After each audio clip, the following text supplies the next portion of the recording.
सगळ्यांनी 293 मध्ये अनेक मुद्दे या ठिकाणी मांडलेले आहेत। अध्यक्ष महोदय, गृहनिर्माण आणि नगर विकास विभागावर यामध्ये चर्चा झाली आहे आणि काही सत्ताधारी आणि विरोधी पक्षाकडून दोन्हीकडून वडेट्टीवार साहेब आले आहे, दोन्हीकडून सूचना आल्या। मी सर्वच सदस्यांचे आभार मानतो आणि अधिवेशनाच्या सुरुवातीलाच आम्ही सांगितलं होतं की या ठिकाणी विरोधी पक्षाकडून उपस्थित केलेल्या सर्व प्रश्नांना शासनाच्या माध्यमातून उत्तरं दिली जातील आणि भास्करराव संख्या कमी असली तरी आम्ही कधी असं कुणाला कमी लेखत नाही। त्यामुळे तुम्ही प्रत्येक सदस्याने विचारलेला प्रश्न आमच्यासाठी महत्त्वाचा आहे आणि त्याला उत्तर देणे ही आमची जबाबदारी आहे।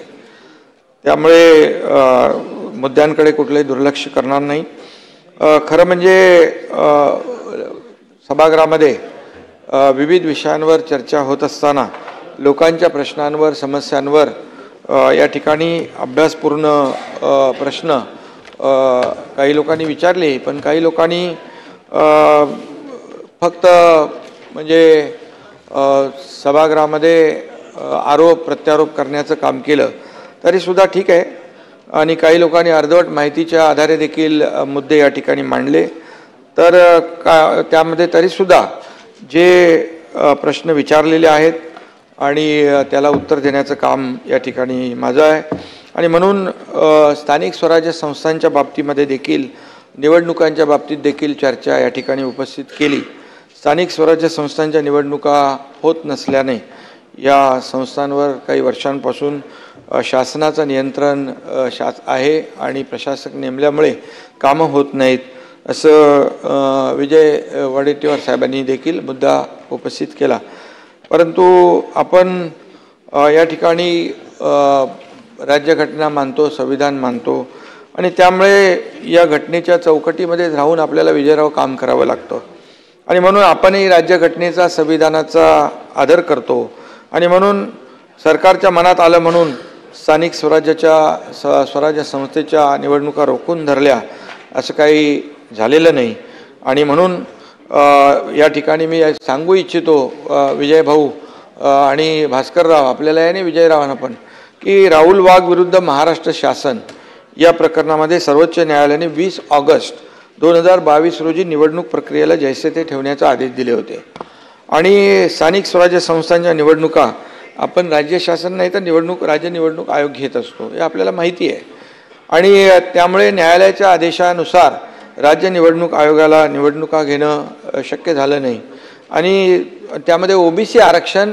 महत्त्वाचा मुद्दा होता आणि ओबीसीला आरक्षण मिळालं पाहिजे या स्थानिक स्वराज्य संस्था निवडणुकांमध्ये ही आपल्या सगळ्यांचीच भावना आहे आणि त्यामुळे सरकारने देखील जे काही प्रयत्न केले आपल्याला माहीत आहे आणि त्यामुळे या ठिकाणी आरक्षण आपल्याला मिळालं पाहिजे, टिकवलं पाहिजे आणि त्यासाठी प्रयत्न केले आणि त्यामध्ये यशही आलं आणि म्हणून 6 मे 2025च्या एका आदेशानुसार अध्यक्ष महोदय सर्वोच्च न्यायालयाने या निवडणुका घेण्याबाबत निर्देश दिलेत आणि त्याप्रमाणे निवडणुका होतील आणि ओबीसीला न्याय न देता निवडणुका होणं तुम्हालाही अपेक्षित नव्हतं आणि आम्हालाही नव्हतं। त्यामुळे या आरक्षणाशिवाय निवडणुका कोणालाही नको आहेत आणि नको होत्या आणि त्यामुळे या निवडणुका आता होतील। निवडणूक आयोगाने देखील निवडणूक आयोगाने प्रोग्राम डिक्लेअर केला आहे, प्रक्रिया सुरू झालेली आहे आणि नगर परिषद आणि नगरपंचायतीच्या प्रभाग रचनांचं काम देखील सुरू झालं आहे आणि 10 जून 2025 रोजी नगर विकासाने तसे आदेश देखील पारित केले आहेत आणि सर्व प्रोग्रामप्रमाणे योग्य सर्व निवडणुका योग्य वेळी सगळ्या होतील आणि विजयरावांना सगळं माहीत होतं परंतु तरीसुद्धा त्यांनी ते मुद्दा आणि ओबीसीचा मुद्दा तुम्ही नेहमी महत्त्वाचा मांडलेला आहे की ओबीसीला यामध्ये न्याय मिळाला पाहिजे आणि यामध्ये ओबीसीला आरक्षण त्यामध्ये असलं पाहिजे आणि त्यामुळे आणि कोणी दुसऱ्या लोकांनी कोणी लहान सहान पोरांनी बोललं ठीक आहे पण तुम्ही नाही। हां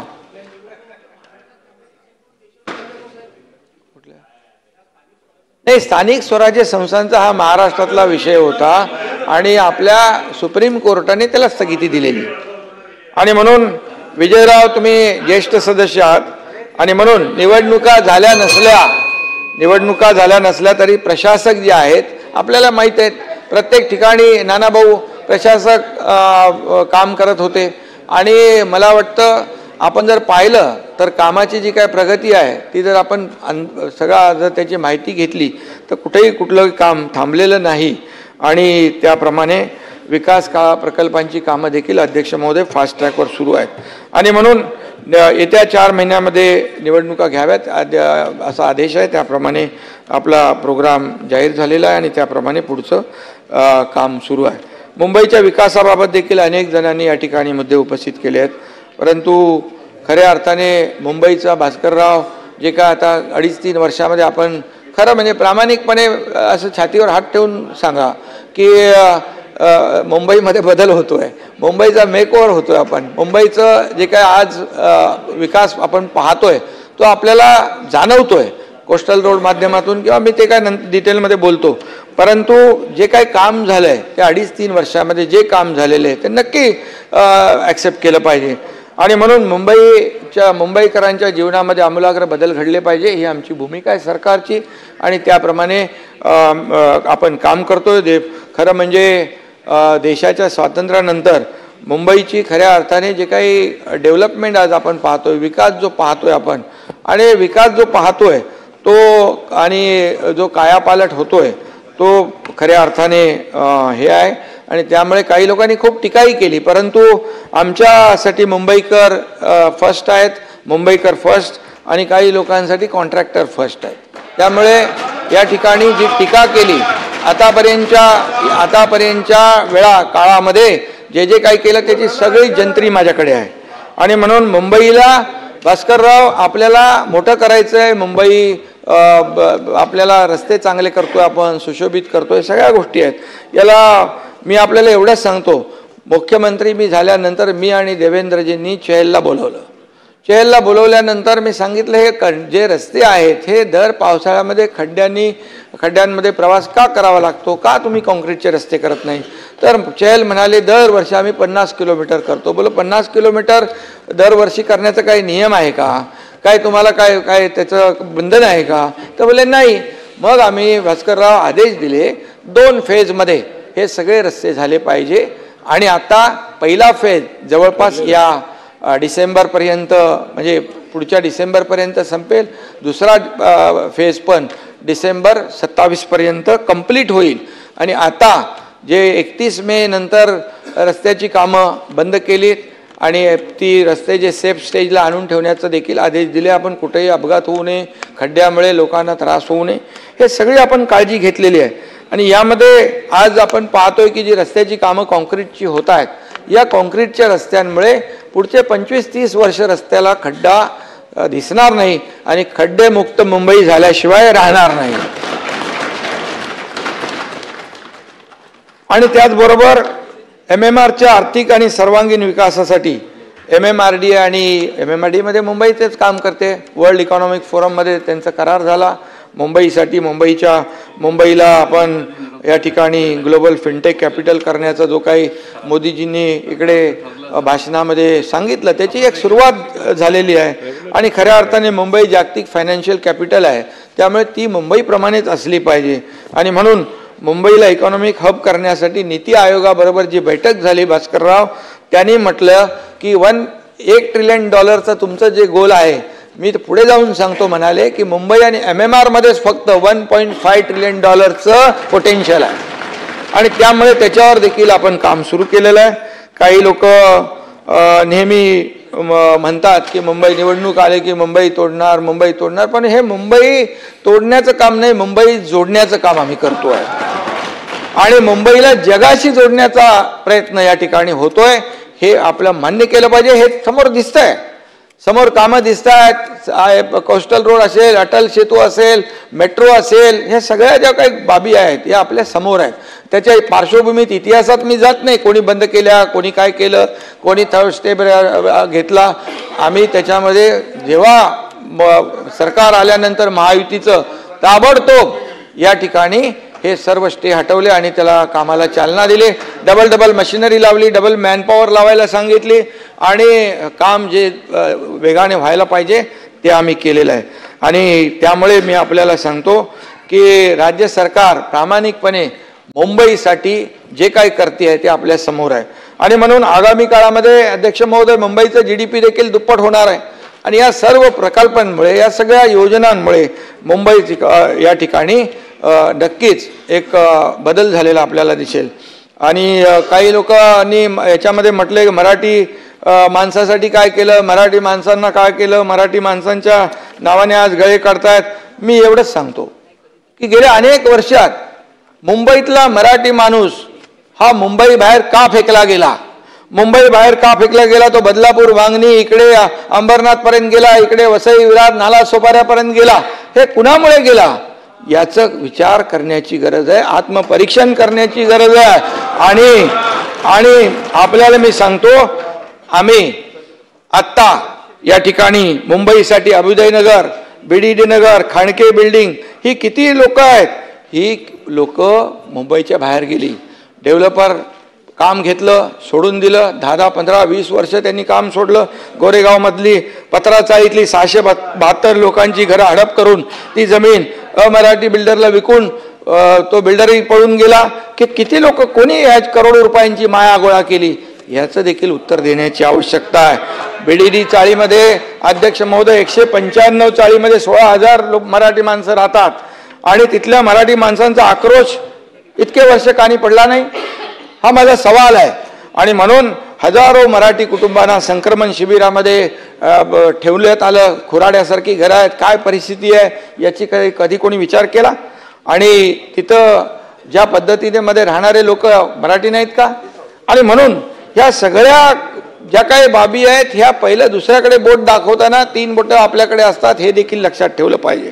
आणि म्हणून मी एवढंच आपल्याला सांगेन की या संदर्भामध्ये आम्ही जे आता सरकारने या रखडलेले प्रकल्प, SRAचे प्रकल्प, धोकादायक इमारतींचे प्रकल्प क्लस्टरमध्ये घेण्याचा निर्णय आम्ही घेतला आणि आपल्याला मी सांगतो आता म्हाडामध्ये जवळपास क्लस्टर पुनर्विकासाला 1400 हेक्टर क्षेत्रावरील 21 क्लस्टर आम्ही मंजूर केलेले आहेत आणि त्यामध्ये डेव्हलपर नाही, बिल्डर नाही, यामध्ये आता जे रमाबाई नगर घाटकोपरचा आहे 17,000 घर आहेत, तिथे कोण विकास करतोय?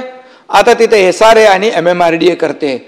भास्करराव 1 रुपया भाडं नव्हतं दिलं, मी स्वतः 160 कोटी रुपयाचे भाड्याचे चेक वाटून आलो, तिथे कधी मिळाले नव्हते। आज 17,000 लोकांचा पुनर्विकास त्या ठिकाणी होऊ घातलेला आहे। त्याचबरोबर जवळपास 21 क्लस्टर आपण करतोय आणि त्यामध्ये मग म्हाडा आणि SRA बरोबर MMRDA आहे, सिडको आहे, MSRDC आहे, MIDC आहे, त्याचबरोबर BMCच्या मुंबई महापालिकेच्या हद्दीतले जे प्रकल्प आहेत मुंबई महापालिकेने ते प्रकल्प हाती घ्यायचे म्हणजे JV मध्ये। त्यामुळे हे सगळे सरकारी प्राधिकरण आहेत आणि मग हे सरकारी प्राधिकरणं जी आहेत ते या ठिकाणी JV मध्ये काम करतील। त्यामुळे या सर बाळासाहेबांचं जे स्वप्न होतं 40 लाख घरा मोफत द्यायची, काय आता आम्ही या सर्व मी जेव्हा मुख्यमंत्री होतो आणि आता देवेंद्रजीने आम्ही मिळून या ठिकाणी असा निर्णय घेतलेला आहे की ही सगळे जी रखडलेले SRAचे प्रकल्प, रखडलेले धोकादायक इमारतींचे प्रकल्प हे JV मध्ये करायचे आणि JV मध्ये हे शासकीय यंत्रणा ज्या आहेत त्यांनी करायचे। आणि म्हणून तुम्हाला सांगतो मोतीलाल नगर, गोरेगाव, GTB नगर, सायन समूह क्लस्टर डेव्हलपमेंट बरोबर याच्या निविदा प्रक्रिया देखील आपण काढलेल्या आहे। त्या माध्यमातून सुमारे 4,900 भाडेकरूंना रहिवाशांचा पुनर्विकास होणार आहे। कामाटीपुरा, अभ्युदयनगर, काळा चौकी येथे समूह पुनर्विकासाच्या निविदा प्रक्रिया सुरू असून सप्टेंबर 2025 अखेर निविदा प्रक्रिया अंतिम करण्याचं नियोजित आहे। त्यामुळे 11,411 रहिवाशांना तिथं घरं मिळणार आहेत। आदर्श नगर, वरळी आणि वांद्रे रेक्लेमेशन येथे क्लस्टरच्या माध्यमातून 2010 रहिवासी आहेत, त्यांना देखील आपण निविदा प्रक्रिया त्याच्या हातात घेतलेली आहे। त्याचबरोबर वरळी, नायगाव आणि नामजोशी मार्ग येथे BDD चाळीचा पुनर्विकास प्रकल्प सुरू आहे। एकूण 15,600 भाडेकरू तिथं राहत आहेत आणि त्यामुळे त्यापैकी वरळी येथे 556 सदनिकांचं वाटप 15/8/2025 रोजीपर्यंत करण्याचं नियोजित आहे। मी या तारखा पण मुद्दाम देतोय। आणि म्हणून एकूण सदनिकांपैकी 25% सदनिकांचं 3,989 या सदनिकांचं डिसेंबर 2025 पर्यंत आपण त्यांना घरं देण्याचं नियोजित करतोय। त्याचबरोबर पत्राचा इथं 306 सदनिकांचा ताबा देण्यात आला। 672 पुनर्विकसित सदनिकांचा ताबा 15/8/2025 रोजीपर्यंत देण्याचं नियोजित आहे। आणि म्हणून या ठिकाणी MMRD आणि SRA यांच्या संयुक्त भागीदारी जॉईंट व्हेंचरमध्ये हे प्रकल्प आपण राबवतोय। आणि म्हणून त्याचबरोबर मुंबई शहरातील धोकादायक घोषित सेस प्राप्त इमारतींचा पुनर्विकास करण्यासाठी म्हाडा अधिनियमामध्ये कलम 79 अंतर्भूत करण्यात आला असून त्यामध्ये पुनर्विकासाकरिता 6 महिने जमीन मालकास, त्यानंतर मालकाने पुनर्विकास प्रस्ताव न सादर केल्यास भाडेकरूंना 6 महिने मुदत देऊन त्यांनी प्रस्ताव सादर न केल्यास म्हाडामार्फत भूसंपादन करून पुनर्विकास करण्यात येईल। म्हणजे संधी देऊन देखील जर काम केलं नाही तर म्हाडा ते प्रकल्प टेक ओव्हर करेल आणि स्वतः म्हाडा त्या ठिकाणी पुनर्विकास सुरू करेल। आणि म्हणून मालक विकासकाने अर्धवट सोडलेल्या ज्या उपकर प्राप्त इमारतींचा पुनर्विकास जो आहे त्या बाबतीत देखील म्हाडा अधिनियम 1976 मधील 91 अनुसार भूसंपादन करून पुनर्विकास करण्यात येईल। हे मी सांगण्याचा उद्देश एवढाच आहे की हे जे काही रखडलेले प्रकल्प जे आहेत, हे रखडलेले प्रकल्प जर हे निर्णय घेतले नाहीत तर आणखी या ठिकाणी त्याला वेळ लागला असता आणि हे जे बाहेर गेलेले लोक हे बाहेरच राहिले असते। आणि म्हणून या ठिकाणी आम्ही बिलकुल लोकांच्या बाजूने शासन निर्णय घेत आहे। आणि त्याचबरोबर मी एवढंच सांगेन की आता आपण ज्या म्हाडाने अजय चौधरी इकडे आहेत आणि 388 इमारतींचा पुनर्विकास जो आहे DCPR 2034 मधील नवीन तरतूद 3324 बाबत जे आपण निर्णय घेतला, यामध्ये आता जे 2 बिल्डिंग एकत्र आल्या तर त्याला 5% आपण ज्यादा FSI, 3 बिल्डिंग आल्या तर 8%, त्यापेक्षा जास्त बिल्डिंग एकत्र आल्या तर 15% आपण त्यामध्ये FSI ज्यादा देण्याचा देखील निर्णय घेतलाय। त्यामुळे त्या इमारतींचा पुनर्विकास शक्य होणार आहे। आणि म्हणून 388 इमारतींच्या साठी देखील आपण 33/7 प्रमाणे एकदा झालेला पुनर्विकास त्याला पुन्हा 30 वर्षांनंतर काही नियम नव्हता, पुनर्विकासाचा मार्ग खुंटला होता, तो देखील आपण ओपन केला आणि अगदी 33/7 प्रमाणेच त्याला त्याचे फायदे देण्याचा निर्णय देखील आपल्या सरकारने घेतलेला आहे।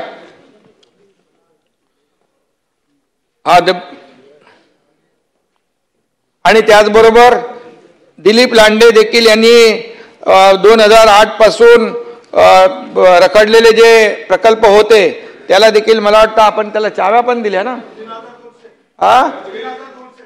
3200 घरांना चाव्या देखील किल्ल्या दिल्या आपण। त्यामुळे आपण हे सरकार जे आहे हे सरकार लोकांचं घरांचं स्वप्न पूर्ण करणारं सरकार आहे। मोदीजी देखील म्हणतात, आदरणीय प्रधानमंत्री, सर्वांसाठी घरं, हाऊसिंग फॉर ऑल, हे देखील ते धोरण जे घेतलेलं आहे भास्करराव, ते महाराष्ट्रामध्ये मोठ्या प्रमाणावर या ठिकाणी सगळ्यांना देतो एक एक करून। आणि म्हणून आज तुम्हाला सांगतो, त्याचबरोबर गिरणी कामगारांना देखील आता तुम्ही विषय काढला म्हणून मी सांगतो, गिरणी कामगारांच्या बाबतीमध्ये देखील आपली बैठक झाली। कालिदास कोळंबकर इकडे आहेत आणि सगळे आपले मुंबईतले आमदार आहेत आणि त्यामध्ये देखील गिरणी कामगारांचा विषय अतिशय महत्त्वाचा आहे। त्याला कधीही कोणी हात लावला नव्हता, पण आपल्या महायुतीच्या सरकारमध्ये जवळपास 13,000 घरं त्यांना देण्याचं आपण जवळपास 4-5 हजार घरं तर त्यांना आपण दिली, चाव्या किल्ल्या देखील वाटल्या। आणि त्याचबरोबर मुंबई आणि MMR मध्ये त्यांना आता दूर जायचं नाही, पण त्यांनी सांगितलं मुंबईच्या लगत आम्हाला घरं पाहिजे। आता मुंबईच्या देखील SRA प्रकल्पामध्ये त्यांना एक आपण ज्यादा इन्सेंटिव्ह देऊन, समजा 500 घरं बांधणार असतील तर त्यांनी 700 घरं बांधावी आणि 200 घरं त्या गिरणी कामगारांना ठेवावीत। धोकादायक इमारती क्लस्टरमध्ये देखील अशीच उपाययोजना आपण केली, ज्यादा इन्सेंटिव्ह देऊन त्यांना जी उरतील ती त्यांना द्यावी। त्याचबरोबर PAP आणि यासाठी आपण जे राखून ठेवतो त्यातला 1/3 हिस्सा देखील गिरणी कामगारांना मिळाला पाहिजे, हा देखील आपण निर्णय घेतलाय। त्याचबरोबर पूर्वी रेंटल हाऊसिंग होतं, रेंटल हाऊसिंग नाही तर आता अफोर्डेबल हाऊसिंगच्या माध्यमातून आपण ती पुन्हा स्कीम सुरू करतो आणि त्यामधून देखील निर्माण होणारी घरं आपण गिरणी कामगारांना देणार आहोत. आतापर्यंत गिरणी कामगारांच्या बाबतीमध्ये फक्त लोकांनी आंदोलनं केली, आंदोलनं करायला लावली, परंतु आम्ही प्रत्यक्ष त्यांना घरं दिली, किल्ल्या दिल्या.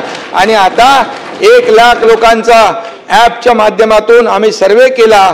आतापर्यंत अशा प्रकारचा सर्वे कुणी केला नव्हता. तो सर्वे देखील केला आणि त्याचा अधिकार जो आहे तो आम्ही त्याची जे गिरणी कामगार, पात्र गिरणी कामगार या ठिकाणी किती लोक आहेत याची नोंद केलेली आहे. आणि म्हणून गिरणी कामगारांना देखील हे सरकार घरं दिल्याशिवाय राहणार नाही. वेगवेगळ्या माध्यमातून जवळ म्हणजे मुंबईमध्ये आणि मुंबई लगत ज्या ज्या ठिकाणी घरं निर्माण होतील, निर्माण करण्याचं आम्ही जे काही धोरण हे केलेलं आहे त्याला जादा इन्सेंटिव्ह देऊन, जादा FSI देऊन, अफोर्डेबल हाऊसिंगमध्ये ह्या सगळ्या गोष्टी ज्या आहेत या सगळ्या गोष्टी आपण या ठिकाणी करतोय. आणि म्हणून यामध्ये संजय गांधी राष्ट्रीय उद्यानातील देखील काही अतिक्रमणधारकांच्या पुनर्वसनाबाबतीमध्ये देखील या ठिकाणी प्रश्न विचारला होता. यामध्ये आदिवासी कुटुंब 2000 आहेत, आदिवासी कुटुंब 2000 आहेत आणि त्यांना देखील 93 एकर शासनाची जमीन आहे, त्या ठिकाणी आपण त्यांचं पुनर्वसन करण्याचा निर्णय घेतला आहे. त्याचबरोबर त्यांच्या आदिवासी कल्चरप्रमाणे ती घरं बांधली जातील, त्यांना टॉवरमध्ये ते राहू शकत नाही आणि त्यामुळे त्यांच्याप्रमाणे आपण ती घरं देतो. त्याचबरोबर 25,000 जी घरं आहेत त्यांना देखील त्या आजूबाजूलाच या ठिकाणी 5 किलोमीटरच्या आतमध्ये त्यांना बाहेर जास्ती दूर जात म्हणून त्यासाठी देखील आपण त्यांच्यासाठी देखील एक योजना आपण आखलेली आहे. त्यामुळे एकतर संजय गांधी नॅशनल पार्कमध्ये जे अतिक्रमण आहे ते निघेल, जंगल जे आहे ते मोकळं होईल आणि त्यांचा देखील पुनर्विकास होईल. आणि म्हणून निसर्गाचं देखील जे काही जो संरक्षण आहे, पर्यावरणाचं रक्षण आहे, फक्त बोलून नाही तर आम्ही करून दाखवतोय. आणि म्हणून ह्या सगळ्या भास्करराव जे मी बोलतोय त्याचा निर्णय घेतलेला आहे, नियोजन केलेलं आहे. आणि म्हणूनच मी आपल्याला सांगतो की मला याच्यामध्ये टीका टिप्पणी करण्यामध्ये स्वारस्य नाही आहे, यांना घरं देण्यामध्ये स्वारस्य आहे. आणि म्हणून या त्याचबरोबर NDZचा जो एक काही विषय काढला होता, NDZ मध्ये देखील आपण कोणी म्हणा FSI देणार आहेत तर मी या ठिकाणी सांगू इच्छितो अध्यक्ष महोदय, ग्लोबल एक FSI आपण ठेवलेला आहे आणि त्यामध्ये पण जे कोण ज्या हाताला रोजगार मिळेल, IT, ITES यासाठी आपण त्यामध्ये एक ग्लोबल FSI करतोय. आणि त्याचबरोबर तिथं जे काही नैसर्गिक सगळं जे काही आहे, मँग्रोव आहे, पाणतळ आहे, वॉटर बॉडीज आहेत, नॅचरल एरिया आहे, हा सगळा प्रोटेक्ट करणार आणि तो नॅचरल एरिया म्हणून तो डिक्लेअर करणार आणि त्यानंतरच या ठिकाणी आपण हे करतोय.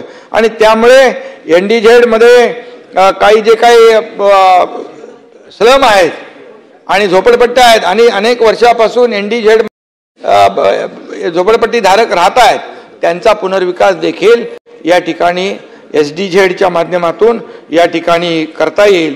आणि म्हणून त्याला देखील चालना मिळेल. त्यांचा रखडलेला जो पुनर्विकास आहे हा रखडलेला पुनर्विकास देखील या ठिकाणी मार्गी लागेल. त्याचबरोबर हा एक विषय निघाला 1/3चा कापड गिरण्यांच्या जागेचा. भास्करराव, हा निर्णय 2003ला झालेला आहे, 2003ला झाला आहे. आणि म्हणून तरी सुद्धा या ठिकाणी आपण जुन्या इमारती आणि चाळी ज्या होत्या त्या चाळीचा पुनर्विकास याला देण्याच्या अनुषंगाने अधिनियम 35(7) मध्ये नियमावलीच्या धर्तीवर, अन्य नियमावलीच्या धर्तीवर आपण सुधारणा करण्याचा निर्णय शासनाने घेतलेला आहे.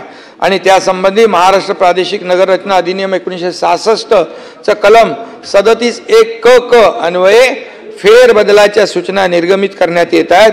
आणि सदर सुधारणांमुळे कापड गिरण्यांच्या जागेवरील जुनी घरं आणि चाळींच्या पुनर्विकासाला चालना मिळेल, हे देखील आपण केलेलं आहे. आणि म्हणून गिरणी काही म्हणजे आपण गिरणी कामगारांना, सर्व गिरणी कामगारांना सामावून, पात्र गिरणी कामगारांना सामावून कसं घेता येईल याचा सगळा पूर्णपणे प्लॅनिंग केलेला आहे. आणि म्हणून या ठिकाणी आपल्याला मी सांगतो, त्याचबरोबर मुंबई महापालिकेच्या हद्दीमध्ये ज्या झोपडपट्ट्या आहेत,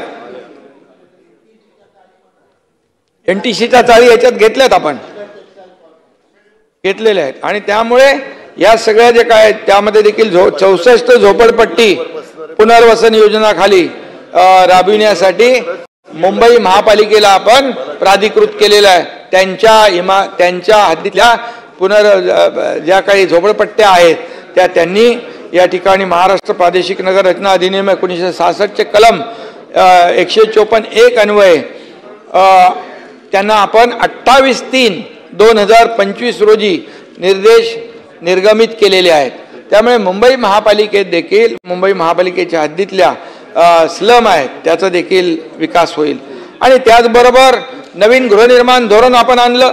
नवीन गृहनिर्माण धोरणामध्ये परवडणारी घरं, परवडणारी भाड्याची घरं, त्याचबरोबर नोकरदार महिलांसाठी घरं, स्टुडंट हॉस्टेल, या ठिकाणी गिरणी कामगार त्याच्यात देखील आपण घेतलेला आहे। आपण डबेवाला मुंबईतला त्याचाही विचार करतोय नवीन गृहनिर्माण धोरणामध्ये। हे सर्वसामान्य लोक आहेत, या सर्वसामान्य लोकांना मुंबईमध्ये घरं घेणं शक्य होत नाही आणि म्हणून त्यांचा देखील विचार आपण नवीन गृहनिर्माण धोरणामध्ये घेतलेला आहे। त्यामध्ये हे सगळं जे आहे आपण त्यात सगळे म्हणजे जे मी आता म्हणालो जे इथं घरं मिळत नाहीत म्हणून काही लोक दुसरीकडे जातात आणि म्हणूनच मुंबईमध्ये मुंबईकर मराठी माणूस हा राहिला पाहिजे यासाठी ह्या सर्व योजनांचं काम आपण करतोय। आणि म्हणून नवीन गृहनिर्माण धोरणामध्ये नवीन जी पॉलिसी आपण केलेली आहे या पॉलिसीमध्ये अनेक आपण बदल केलेले आहेत। त्याचबरोबर संरक्षण विभागाच्या जागेवर देखील जे काही घरं आहेत, स्लम आहेत, या बाबतीत देखील मी आपल्याला सांगतो की 27/2/2023 आणि 19/5/2023 संरक्षण मंत्र्यांना मी स्वतः मुख्यमंत्री असताना पत्रव्यवहार केलेला आहे। मी त्यांच्याशी स्वतः बोललेलो आहे आणि त्याचबरोबर या ठिकाणी जे काही अडथळे येत आहेत आता ते प्रकरण हायकोर्टातून सुप्रीम कोर्टात गेलेलं आहे। सुप्रीम कोर्टामध्ये देखील आपण त्यासाठी शासन आपल्या ह्या सर्व केसमध्ये आपल्या बाजूने निकाल लागण्यासाठी प्रयत्न करते आणि त्याचबरोबर संरक्षण मंत्री राजनाथ सिंग साहेबांना देखील पुन्हा मुख्यमंत्री आणि आम्ही त्यांना विनंती करू आणि या सर्व पुनर्विकासामध्ये येणारे जे अडथळे आहेत हे अडथळे देखील दूर करण्याचं काम करू। मनीषा ताईंनी तो काय तिथला आपला त्यांचा रडार आणि याचा एक विषय होता, त्या बाबतीमध्ये देखील मी स्वतः राममोहन नायडू एव्हिएशन यांच्याशी देखील चर्चा आपली चालू आहे।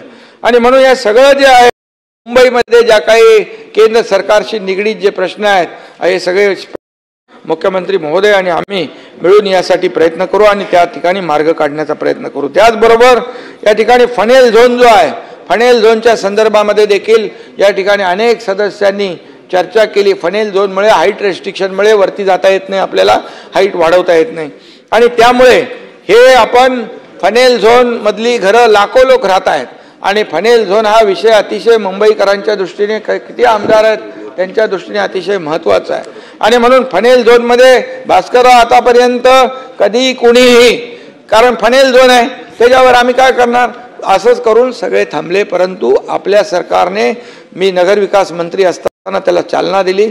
आता मुख्यमंत्री काळामध्ये आता त्यामध्ये आम्ही असं ठरवलं आहे जेवढं वरती जाता येणार नाही तेवढा त्यांना TDR आम्ही देऊ आणि TDR देऊन तो TDR ते मार्केटमध्ये विकतील आणि त्यांना नो लॉस नो प्रॉफिटमध्ये ते फनेल झोनमधल्या घरांचा विकास करता येईल आणि त्यामध्ये देखील 50% प्रीमियम आहे। काही लोकांची मागणी आपल्या लोकांची होती हे प्रीमियम कमी करावा, तो प्रीमियम देखील 50%वरून म्हणजे 100%चा 50% केला आहे, परंतु 50%चा देखील 10% करावा अशा प्रकारची मागणी होती। ती 10% आपण करतोय आणि त्यामुळे त्यांचा पुनर्विकासाचा मार्ग मोकळा होईल।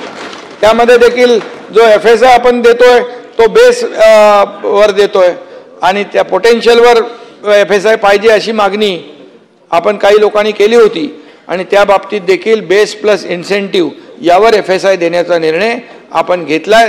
तर जवळपास त्यांचं पुनर्विकासाचं काम मार्गी लागेल आणि फनेल झोनमध्ये देखील लाखो लोक जे आज राहत आहेत त्यांच्या डोक्यावरची टांगती तलवार आहे ती देखील दूर करण्याचा निर्णय आपल्या सरकारने घेतलेला आहे आणि त्यामुळे अशा मुंबईसाठी देखील खूप मोठ्या प्रमाणावर या ठिकाणी आपण योजना करतो। युनिफाईड DCPR मध्ये अनेक बदल आपण केलेले आहेत आणि अनेक बदल आपल्याला जर करावे लागले तरी सुद्धा ते बदल केले जातील। कुठल्याही परिस्थितीमध्ये या ठिकाणी मुंबईमधला किंबहुना मुंबईतला पुनर्विकास, रखडलेला पुनर्विकास, त्यामध्ये नियम, अटी, शर्ती ज्या काही आपल्याला पुनर्विकासासाठी बदलाव्या लागतील, ते सुलभ आणि सोप्या कराव्या लागतील, ते करण्याचं देखील मानसिकता सरकारची आहे, जेणेकरून मुंबई बाहेर फेकलेला मुंबईकर पुन्हा मुंबईत येईल आणि मुंबईमध्ये तो आपल्या स्वतःच्या घरामध्ये राहू शकेल. हा सरकारचा निर्णय आहे आणि ते मला वाटतं हा एक लोकांच्या दृष्टीने महत्त्वाचा या ठिकाणी निर्णय. आणि म्हणूनच क्लस्टरच्या माध्यमातून, क्लस्टर काय लोक म्हणतात, स्टँड अलोन बिल्डिंग बांधली तर त्याला ओपन स्पेस मिळणार नाही, त्याला गार्डन मिळणार नाही, त्याला क्लब हाऊस मिळणार नाही, त्याला ग्राउंड मिळणार नाही, त्याला वैद्यकीय सुविधा मिळणार नाही. आणि म्हणून क्लस्टरच्या माध्यमातून आपण SRAच्या योजना असतील किंवा धोकादायक इमारतींचं क्लस्टर केलं तर या सर्व योजना म्हणजे शहरामध्ये विकसित शहर अशा प्रकारची ही भूमिका सरकारची आहे क्लस्टरच्या माध्यमातून. आणि त्यामध्ये देखील आपण जॉईंट व्हेंचर जे आहे आपल्या शासकीय प्राधिकरणं आहेत त्यांच्यासोबत आपण करतोय. त्यामुळे त्याचबरोबर आपले प्रवीण दरेकर यांनी देखील एक अहवाल सादर केलेला आहे, स्वयंपूर्ण विकास, स्वतः सोसायटीने स्वयंपूर्ण विकास करायचा, याला देखील शासनाने प्राधान्य दिलेलं आहे. आणि त्यामध्ये देखील छोट्या छोट्या ज्या इमारती आहेत त्या स्वयंपूर्ण विकासामध्ये विकसित होतील आणि ज्यांची आहेत त्यांना मोठं क्षेत्रफळ मिळेल आणि त्याला देखील चालना देण्याचं काम सरकारने केलेलं आहे.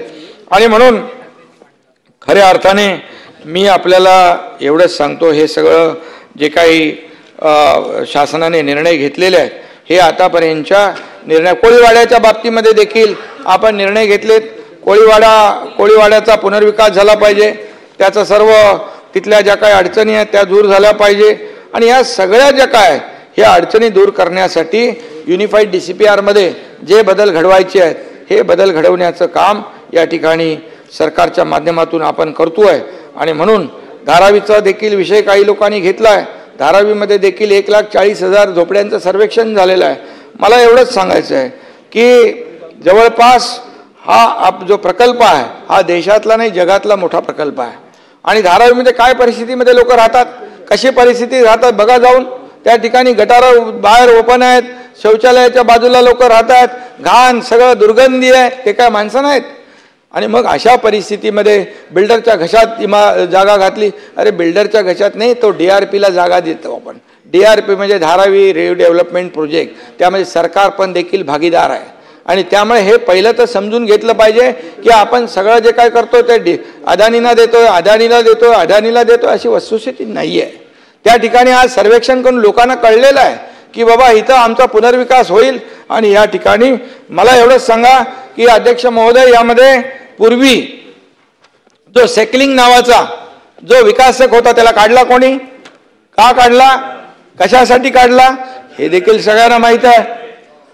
आणि त्यामुळे मी आपल्याला एवढंच सांगतो की जे कोणी लोक राहत आहेत त्यांचं जीवनमान अतिशय वाईट आहे आणि म्हणून अतिशय वाईट आहे.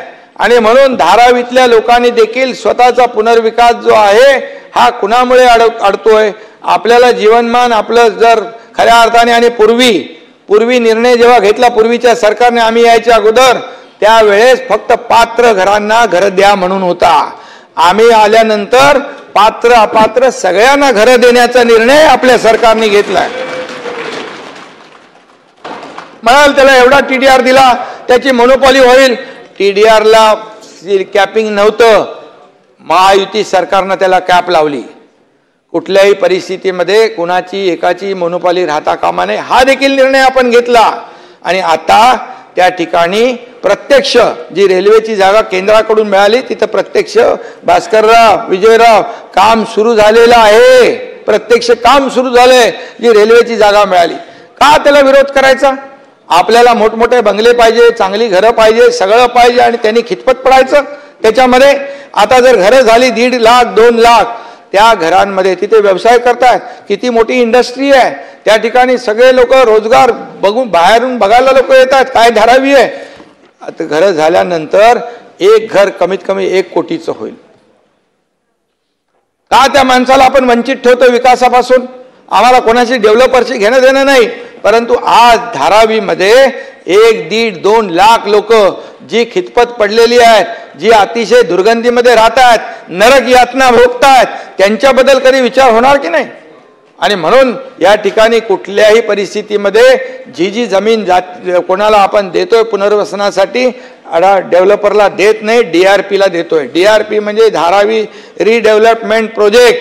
आणि म्हणून या ठिकाणी जे काय त्याचं प्रेझेंटेशन बघा. आणि माझी एवढीच इच्छा आहे की या ठिकाणी ज्या पद्धतीने लोक राहत आहेत, ज्या घरामध्ये ते राहत आहेत, त्याच्या आजूबाजूची परिस्थिती बघा, तिथली रोगराई बघा, त्यांचं जीवन बघा, आणि मग ठरवा त्याला विरोध करायचा की काय करायचं. आणि म्हणून या ठिकाणी आज अनेक लोकांनी त्याला सहकार्य केलं. ज्यांना कळलं की या ठिकाणी रस्ते होतील, आज असे बोळ आहेत, बारीक बारीक बोळ, त्यामधून जाणार कसा? गणपतीमध्ये मी गेलो होतो, मला राहुल शेवाळे घेऊन गेले होते. कसे राहतात लोक, कसे तिथे जीवन जगतात, हा देखील विचार केला पाहिजे. आणि म्हणून मी एवढंच सांगतो, या ठिकाणी रेल्वेच्या जागेत काम सुरू झालंय. हा प्रकल्प जो आहे याचा मास्टर प्लॅन बघा आणि त्यानंतर टीका करा. आणि म्हणून मराठी मतदानाच्या आधी मराठी म्हणायचं मी आणि तू, आणि निवडून आल्यावर म्हणायचं मराठी माणसाला कोण रे तू. आणि अशी परिस्थिती आमची नाहीये, असं आमचं नाही भूमिका. अरे त्याच्या मागे उभे राहा, त्याच्या पाठीशी उभे राहा, तर सांगा. आणि म्हणून हे सगळे साठे लोटे डेव्हलपर बरोबर झाले, विचार केला पाहिजे. आणि म्हणून या ठिकाणी फक्त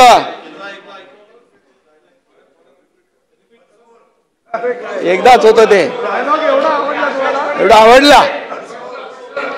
आणि म्हणून एक आकाशवाणी एकदा होते आणि भरपूर बाकी आहे.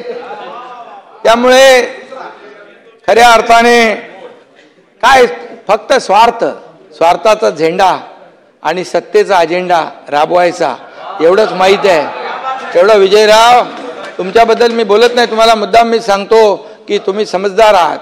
स्वयं पोरं टोरं बोलली तर समजू शकतो, पण तुम्ही एवढं विरोधी पक्ष नेता मंत्री सगळे राहिलेला आहात. आणि म्हणून खोटे नाटे आरोप करणं हे सोडून दिले पाहिजे. अरे विकासाला चालना द्या. काय विकास विरोधी सगळे निर्णय घेणारे कोण? काय सगळं आम्ही सरकारमध्ये यायच्या अगोदर काय होतं, मुंबईमध्ये महाराष्ट्रामध्ये सगळं ठप्प होतं, सगळे प्रकल्प बंद होते, कारशेड बंद होता, सगळे रस्ते बंद होते. बाळासाहेब ठाकरे आपला दवाखाना आम्ही केला, सगळं काय होतं. आणि ह्याला हे तुम्हाला दिसतंय डोळ्यांनी समोर. आणि म्हणून मी बोलतोय जे केलं आम्ही. आणि त्याचबरोबर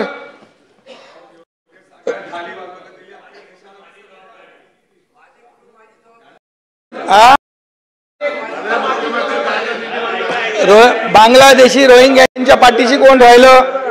मराठी माणसाला ठेंगा दाखवण्याचं काम आतापर्यंत केलं.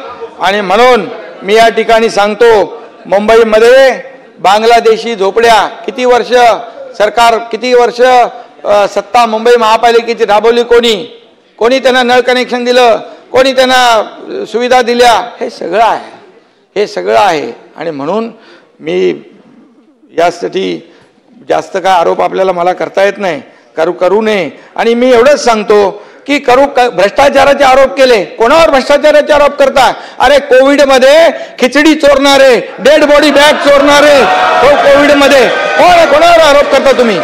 कोविड सेंटर जिथे डॉक्टर नाहीत, जिथे पेशंट नाहीत, त्याच्यावर पैसे काढले. रस्त्यावर रस्ता बनवणारा कॉन्ट्रॅक्टर, कपड्याचा व्यापारी, त्याला कोविड सेंटर बनवायला दिलं. कोणावर आरोप करता भ्रष्टाचाराचे? आणि म्हणून मी एकच सांगतो, यामध्ये सांगा ना, हे कॉन्क्रीटचे रस्ते सुरू झाले, कॉन्क्रीटच्या रस्त्याचं ऑडिट करा, हे करा. अरे बिलकुल करायलाच पाहिजे. कॉन्क्रीटचे रस्ते सुरू झाल्यानंतर 25 वर्ष दुरुस्ती नाही त्याच्यामध्ये. मग दरवर्षी दुरुस्ती करून, काळ्याचं पांढरं करून, त्यामध्ये दुरुस्तीच्या नावाखाली पैसे काढायचं काम कोण करत होतं? अरे आम्ही तर डीप क्लीन ड्राईव्हने रस्ते धुवायला गेलो, तुमच्या लोकांनी तर त्याच्या तिजोऱ्या धुतल्या आतापर्यंत. बोलायला आम्हाला पण बोलायला येतं. मिठीमध्ये मिठीतला गाळ कोण काढतोय? कोण आहे? कॉन्ट्रॅक्टर.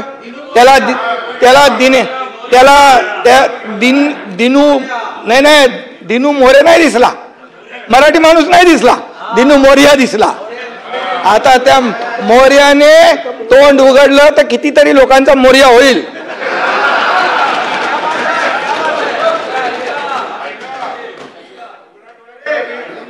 आणि म्हणून बोलताना आरोप करताना असे आरोप करा कि जो शीशे के घर में रहता है वो दूसरे के घर पे पत्थर नहीं फेंका करता. अरे आम्ही लोक प्रामाणिकपणे काम करतोय. तुम्हाला सांगतो, कॉन्क्रीटचे रस्ते कधी बघायला मिळाले असते का? आज हा कोस्टल रोड सुरुवात केली बीएमसीने, पण कोस्टल रोडला फास्ट कंप्लीट कोणी केला? अटल सेतू आता जातो ना नव्या, पण किती मिनिटांमध्ये? 15 ते 20 मिनिटांमध्ये. हे सगळं आहे ना, हे सगळ्या गोष्टी आहेत. आणि म्हणून मी एवढंच सांगतो की या सगळ्यामध्ये पैसे घेण्याचं काम, भ्रष्टाचार करण्याचं काम हे सगळं आहे. मला त्याच्याशी म्हणजे ह्याच्यामध्ये जायचं नाही, परंतु एवढंच आहे की जेव्हा तुम्ही भ्रष्टाचाराचा आरोप करता, त्या आरोप करताना आत्मपरीक्षण करण्याची आवश्यकता आहे. सगळे ऍक्टर दुनिया मोरिया, कॉन्ट्रॅक्टर कोण तेही बघा, शोधा. टेंडर करून मुंबईला विकणारा वेंडर कोण ते पण सांगा, कोण आहे? सगळे बघा, यादी काढा. मग मराठी माणसाच्या, आणि मग मराठी माणसासाठी आम्ही काय केलं ते मगाशी आम्ही तुम्हाला सांगितलं. मराठी भाषा असेल, अभिजात भाषेचा दर्जा असेल, विश्व मराठी साहित्य संमेलन असेल, केलं मराठी माणसासाठी, ते खुलेआम केलंय. आणि म्हणून खऱ्या अर्थाने या एवढ्या वर्षामध्ये मुंबईची स्थिती जी आहे, एवढे पैसे असताना म्हणाले डिपॉझिट गेलं, डिपॉझिट संपलं, एवढी कामं करून सुद्धा भास्करराव या ठिकाणी एवढी कामं सगळी केली लाखो याची, तरी सुद्धा ते डिपॉझिट कुठल्याही परिस्थितीमध्ये जे आहे, ज्या पद्धतीने आरोप करतात तसं काही नाही. ही वस्तुस्थिती आहे. त्याला महापालिका आयुक्तांनी देखील पत्रकार परिषद घेऊन उत्तर दिलेलं आहे. आणि म्हणून मी आपल्याला एवढंच सांगतो की या सर्व ज्या आहेत, मगाशी योजना आपल्याला मी सांगितल्या, कुठल्या योजना आपण सुरू केलेल्या आहेत.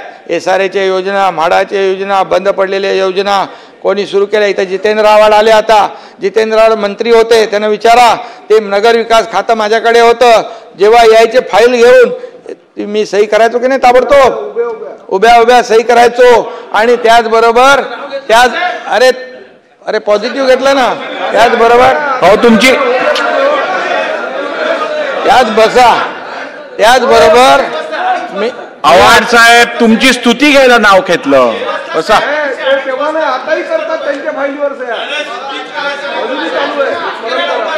आणि म्हणून अध्यक्ष महोदय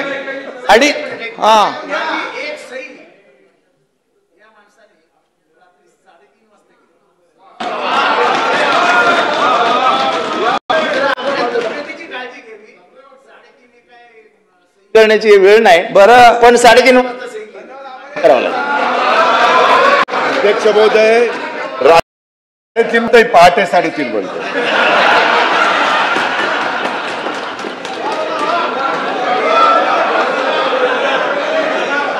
आणि म्हणून या ठिकाणी जे काम केलं ते काम बोलतंय, आणि काम बोलतंय म्हणूनच झालेल्या विधानसभेमध्ये लँडस्लाइड मॅन्डेट या महाराष्ट्रातल्या जनतेने दिलं. अरे मी इथेच आहे, काही प्रॉब्लेम नाही आहे. आणि म्हणून या ठिकाणी तुम्ही यायच्या अगोदर, आव्हाड साहेब, तुम्ही यायच्या अगोदर सांगितलं किती प्रकल्प रखडले होते, ते आपण कसे नियमामध्ये बदल केले, त्याच्यामध्ये आपण कसे चालना दिली हे मी सांगितलं. आणि हजारो लाखो घरं आता या मुंबईमध्ये होतील. मुंबईकर जो बाहेर गेलेला तो पुन्हा मुंबईत येईल, ही भूमिका आपली होती. आणि म्हणून या ठिकाणी होऊन जाऊ द्या. काय तुम्ही पण काय केलं, आम्ही पण काय केलं, सांगा, ओपन आपली चर्चा होऊ द्या. आणि म्हणून या ठिकाणी मुंबईसाठी, या मुंबईमध्ये आज मुंबईचे सफाई कर्मचारी अध्यक्ष महोदय मुंबई स्वच्छ करतात. खरा मुंबईचा हिरो सफाई कर्मचारी आहे असं मी म्हणायचो. डीप क्लीन ड्राईव्हला जायचो, नाले सफाईला स्वतः मुख्यमंत्री असताना मी गेलो आणि तेव्हा त्यांच्या वसाहतींमध्ये मी गेलो. त्या वसाहती एवढ्या म्हणजे दुर्लक्षित होत्या. सर्व 26च्या 26 या ठिकाणी सफाई कर्मचाऱ्यांच्या वसाहती, 2 वसाहती 3 वसाहती पूर्ण कंप्लीट झालं त्याचं काम. आता बघायला आपण गेलो तर समाधान वाटतं, कारण शेवटी जो मुंबई स्वच्छ करतो त्याचं घर स्वच्छ, त्याला सर्व सुविधा पाहिजे. 26च्या 26 सोसायट्या आपण सगळ्या ॲम्युनिटी तिथं देतोय, तिथं ग्राउंड देतोय, तिथं अभ्यासिका देतोय, बाळासाहेब ठाकरे आपला दवाखाना देतोय, सगळं देतोय. बाळासाहेब ठाकरे आपला दवाखाना आपण सुरू केला मुंबईमध्ये 250-300 ठिकाणी झाला ना असलम. आणि दुसरी गोष्ट तिथं जे काही औषधं वगैरे आहेत, आता मला या ठिकाणी हे आलंय हिंदुहृदय सम्राट बाळासाहेब ठाकरे आपला दवाखाना या ठिकाणी पुढील 4 वर्षासाठी 1106 कोटी रुपये खर्च करण्यात येणार आणि त्याला बेसिक आणि ॲडव्हान्स अशा देखील त्याच्यामध्ये केल्या जातील. आणि म्हणून हे सगळं जे आहे हे सगळं मुंबईच्या खड्ड्यांच्या तक्रारीचं ऑनलाईन पोर्टल कार्यान्वित केलेलं आहे आणि खड्डे तपासणीसाठी IIT मुंबई यांच्याबरोबर भास्करराव करार केलेला आहे. IIT मुंबई बरोबर, म्हणजे निकृष्ट दर्जाचं काम कोणालाही करता येणार नाही.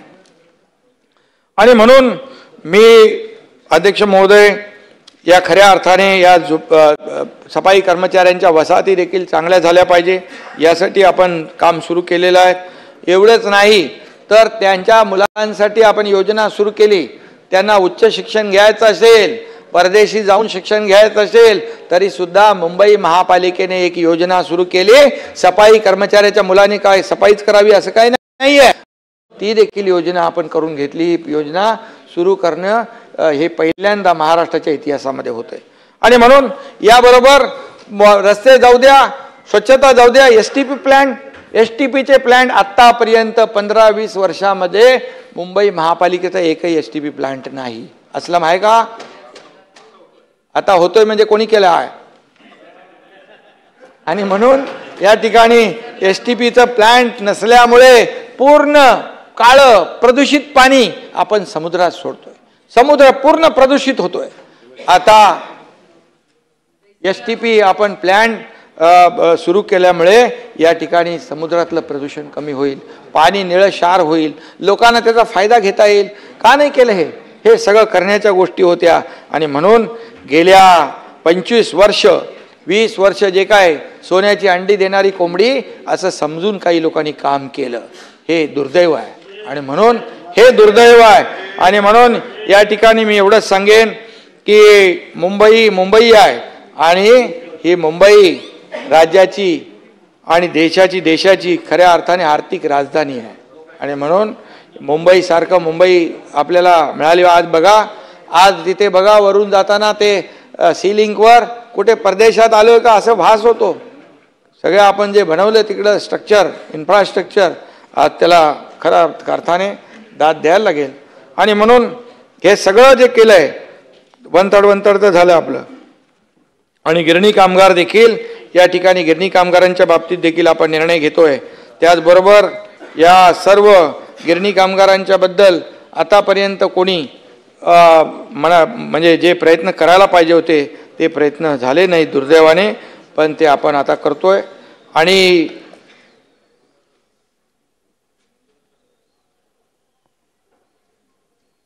हे जे काही मुंबई आणि MMR, हे मुंबई आणि MMR जो आहे हा खऱ्या अर्थाने या विकासाला चालना देणार आहे.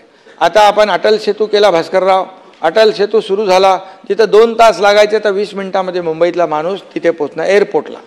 आता मुंबई एअरपोर्ट ते नवी मुंबई एअरपोर्ट मेट्रो आपण सुरू करतोय त्या ठिकाणी तात्काळ पोहोचण्यासाठी. आणि आज त्या ठिकाणी ज्या पलीकडे जिथं लँडिंग होतं त्या भागामध्ये स्पोर्ट्स सिटी होती आहे, त्या ठिकाणी एज्युकेशन सिटी होती आहे. 5 मोठ्या नामांकित जगातल्या शैक्षणिक संस्थांबरोबर मुख्यमंत्र्यांनी करारनामे केलेत. हे सगळं त्या ठिकाणी होतं आहे. एअरपोर्ट झाला आहे, एअरपोर्ट आता त्याचं लोकार्पण होईल. आणि म्हणून ह्या सगळ्या गोष्टी ज्या आहेत या सर्व बाबी आपण पाहिल्या तर त्या देवेंद्र फडणवीस मुख्यमंत्री असताना मोदीजींच्या हस्ते काही प्रकल्पांची भूमिपूजन झाली आणि आम्हाला आनंद आहे की त्याचा आज आपण पूर्णत्वास जातोय.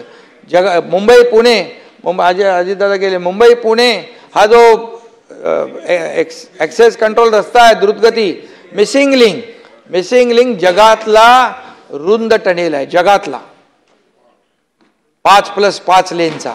आता मुंबई पुणे अर्धा तास, भास्करराव, अर्धा तास ते अंतर कमी होणार आहे. प्रदूषण कमी होईल, इंधन वाचेल, दर महिन्याला 1 कोटी रुपयाचं इंधन वाचणार आहे. आणि हे सगळं जे आहे, हे सगळं जे काही विकासाचं काम आपण करतोय आणि म्हणूनच या परवडणाऱ्या घरांसाठी देखील मी मगाशी म्हणालो की त्यासाठी देखील आपण काम करतोय. आणि त्याचबरोबर मुंबईतल्या लोकांना या टोल नाक्यावर थांबायला लागायचं, टोल नाके देखील केले. टोल नाक्यावरचा देखील आपण लाईट गाड्यांसाठी, हलक्या वाहनांसाठी टोल मुक्त केलं. हे मुंबईसाठी केलं आहे आपण. आणि म्हणून आज या ठिकाणी अनेक मुद्द्यांवर अनेक लोकांनी चर्चा केलेली आहे. त्यामध्ये मी त्याला उत्तर दिलेलं आहे. आणि काही लोकांची यामध्ये संरक्षण आस्थापनाच्या बाबतीमध्ये रेल्वेच्या ज्या जागा आहेत त्या रेल्वेच्या जागांसंदर्भात देखील प्रत्येक वेळेला नोटिसा येतात. त्यांच्याशी आमचा पाठपुरावा सुरू आहे की रेल्वे आणि महापालिका राज्य शासन एकत्र येऊन या पुनर्विकास झाला पाहिजे. त्यांना देखील मोकळी जागा मिळेल, पुनर्विकास देखील होईल, होणारे अपघात देखील टळतील. ह्या सगळ्या गोष्टी, आपल्या डिफेन्सची जागा आहे, या डिफेन्सच्या जागेमध्ये साठी देखील आपण ज्या केंद्र सरकारच्या जागा आहेत या संदर्भात PPTच्या बाबतीमध्ये देखील जे मुख्यमंत्री आणि आमचा पाठपुरावा सुरू आहे आणि नक्की त्यामध्ये देखील यश मिळेल. आणि जे काही युनिफाईड DCPR मध्ये आणखी आपल्याला काही बदल करावे लागतील ते देखील या ठिकाणी आपण करू, जेणेकरून मुंबई आणि MMR मध्ये किंबहुना राज्याच्या बाबतीमध्ये देखील काही लोकांनी प्रश्न उपस्थित केले होते. मुंबईतल्या 1 लाख फेरीवाल्यांचं सर्वेक्षण करण्यात आलेलं आहे. 30,000 पात्र ठरलेले आहेत. त्यामध्ये देखील उच्च न्यायालयाकडे प्रकरण होतं, सुप्रीम कोर्टात गेले, सुप्रीम कोर्टाने पुन्हा उच्च न्यायालयाकडे वर्ग केलेला आहे. आणि ते स्थगिती उठल्यावर कमिटी स्थापन होऊन फेरीवाला झोन आणि नॉन फेरीवाला झोन देखील ठरवला जाईल. आणि म्हणून या ठिकाणी फुटपाथचा जो काही, आणि जिथं एकदा फेरीवाला झोन झाला की त्या बाकी फुटपाथवरच्या फेरीवाल्यांना, कुठेही लोकांना फुटपाथ हा चालायलाच वापरायला मिळाला पाहिजे, ही भूमिका देखील सरकारची आहे. आणि ते कोर्टाचा निकाल लागल्यानंतर त्याला देखील ताबडतोब करू. बेस्टची भाडव्यवहारच्या बाबतीमध्ये देखील यामध्ये काही प्रश्न उपस्थित केले. यापूर्वी बेस्टचं रोजचं उत्पन्न 1.9 कोटी होतं, ते आता वाढून दररोज 2,73,00,000 झालेलं आहे. आणि 10 वर्ष ती काय भाडेवाढ केली नव्हती. आणि म्हणून या दररोज सुमारे 24 लाख प्रवासी या बसमधून आहेत. आणि म्हणून या ठिकाणी त्यांना देखील जे काही सुविधा द्यायच्या, त्यांना एक कुठली पब्लिक ट्रान्सपोर्ट फायद्यामध्ये नसतो, तो लॉसमध्येच असतो. ST असेल किंवा बेस्ट असेल, महापालिका राज्य शासन त्यांना वेळोवेळी मदत करते आहे. आणि म्हणूनच मी आपल्याला एवढंच सांगतो की सत्ताधाऱ्यांवर हे सगळं डेव्हलपमेंटचं, आता मी आता काय एवढं आपण विकास केलेला आहे, लोकाभिमुख कल्याणकारी योजना केल्या आहेत, त्याची पोचपावती झालेल्या विधानसभेच्या निवडणुका मिळाली आहे. त्यामुळे सगळ्या योजना आणि सगळा विकास सांगता येणार नाही, त्याला खूप वेळ लागेल. पण एवढंच सांगतो मी की झालेला विकास हा आपल्या समोर आहे, केलेल्या योजना, घेतलेले निर्णय आपल्या समोर आहेत. आणि कुठल्याही परिस्थितीमध्ये ज्या योजना आम्ही सुरू केलेल्या आहेत या टप्प्याटप्प्याने आपण भास्करराव पुढे नेणार आहोत, बिलकुल. आणि म्हणून या ठिकाणी विरोधी पक्ष आणि सत्ताधारी पक्ष ही रथाची 2 चाकं आहेत. आम्ही कधी विरोधी पक्षाला कमकुवत समजत नाही. परंतु तुम्हाला सभागृहामध्ये निधी पण मिळेल. सभागृहामध्ये, अरे आता सप्लिमेंटरीमध्ये आता झालंय ना, मिळेल. सभागृहामध्ये आपल्याला सभागृह हे प्रश्न मांडण्याचं ठिकाण आहे. विरोधी पक्षाला फक्त पायऱ्यांवरच आंदोलन करायचं शौक असतो. पण माझं आपल्याला सांगणं आहे, या सभागृहामध्ये या, प्रत्येक प्रश्नाला वाचा फोडा, त्याला उत्तर द्यायला आम्ही तयार आहोत. शासनाकडे सर्व उत्तर आहेत. तेवढ्यात हिंमत लागते. मग काय, आणि म्हणून जे काय केलेलं आहे, जे काय झालेलं आहे, हे याचं देखील आत्मपरीक्षण केलं पाहिजे. आणि आम्ही जे केलंय ते खुलेआम आम्ही केलेलं दाखवतोय, सांगतो आणि करतो, बघतो, पाहतो नाही, आम्ही करतोच.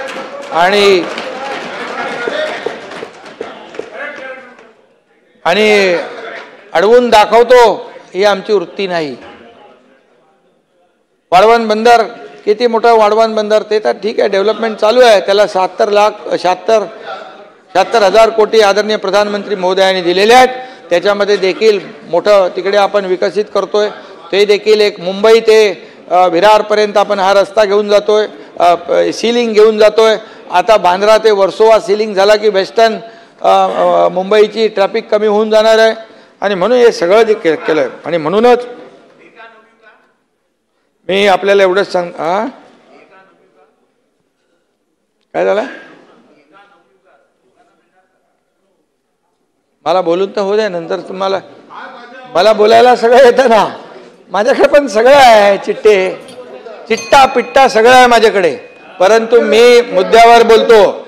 आणि मग अध्यक्ष महोदय, सत्ताधाऱ्यांनी विरोधी पक्षाने सत्ता पक्षावर बाबा जिथं चांगलं केलं चांगलं म्हणायची दानत ठेवा, जिथे काही चुकत असेल तर तिथं सूचना करा, काही प्रॉब्लेम नाही, आम्ही तुमच्या सूचनांचा आदर करू.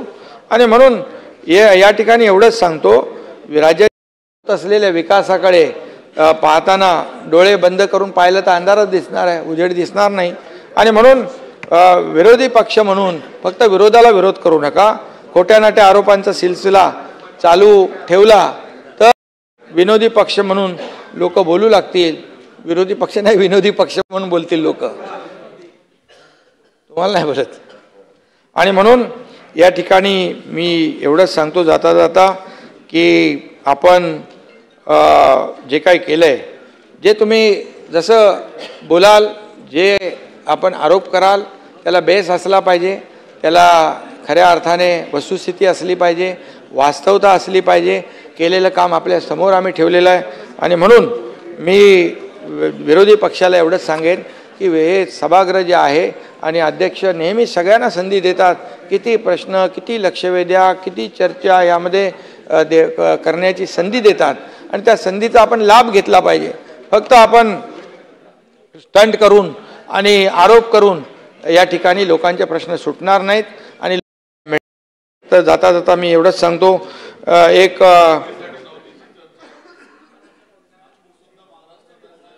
नागपूरचे पण आहे ना, नागपूर डबल डेकर केली ना, हो डबल डेकर केली नागपूर. आणि म्हणून या ठिकाणी मी जाता जाता एक भास्करराव शेर बोलतो, गाली बोलू का,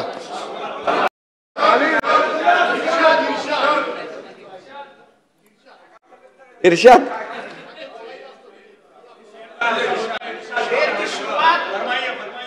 ईशा का दिशा, दिशा का ईशा का है,